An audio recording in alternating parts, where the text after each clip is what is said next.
राज्यामध्ये सोन्याची चेन हिसकून घेण्याचे प्रकार दिवसेंदिवस वाढतच आहे। यामुळे नागरिकांमध्ये कमालीचं भीतीचं वातावरण आहे। अशात सोन्याचे अलंकार बाहेर घालावेत की नाही असा प्रश्न निर्माण झालाय आणि अशीच एक घटना कल्याणमध्ये घडली आहे। चहाच्या दुकानावर पाण्याची बॉटल खरेदी करण्याच्या बहाण्याने दोन व्यक्ती एका आजींच्या दुकानात आल्या। त्यांनी या आजींच्या गळ्यातील महागडी चेन हिसकावून पळ काढला। ही घटना नागरिकांनी पाहिली आणि त्यांनी चोरट्यांचा पाठलाग सुरू केला। दरम्यान नागरिक आपल्याला मारतील या भीतीने त्यांनी नाल्यात उडी मारली। पोलिसांनी देखील नाल्यामध्ये उडी मारली। त्यातील एका चोरट्याला पोलिसांनी अटक केली असून त्याच्या दुसऱ्या साथीदाराचा पोलीस शोध घेत आहेत।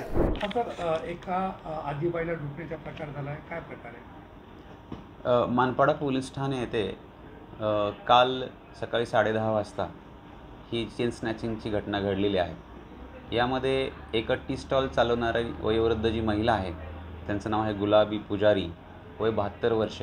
या आपले टी स्टॉल उघडण्यासाठी जात असताना एक इसम त्यांच्याजवळ आला आणि एक स्कूटीवरती बसलेला होता आणि त्यांनी पाण्याची बॉटल मागण्याचा बहाणा करून त्या पाण्याची बॉटल आणून देत असताना त्या दरम्यान अचानकपणे त्यांच्या गळ्यातून त्यांना धक्काबुक्की करून त्यांच्या गळ्यातील चेन हिसकावून नेली।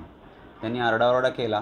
त्या दरम्यान त्याचा साथीदार पळून गेला आणि तो जो मुख्य आरोपी चेन स्नॅचिंगमधला आहे तो पळत असताना एका गटरमध्ये पडला आणि जखमी झाला। त्या दरम्यान तिथे पोलीस आले आणि त्याला ताब्यात घेण्यात आलेला आहे। त्याच्याकडे पोलीस कोठडी त्याची प्राप्त करून त्याच्याकडून आम्ही गुन्ह्यातील मुद्देमाल हस्तगत करण्याची तयारी केलेली आहे।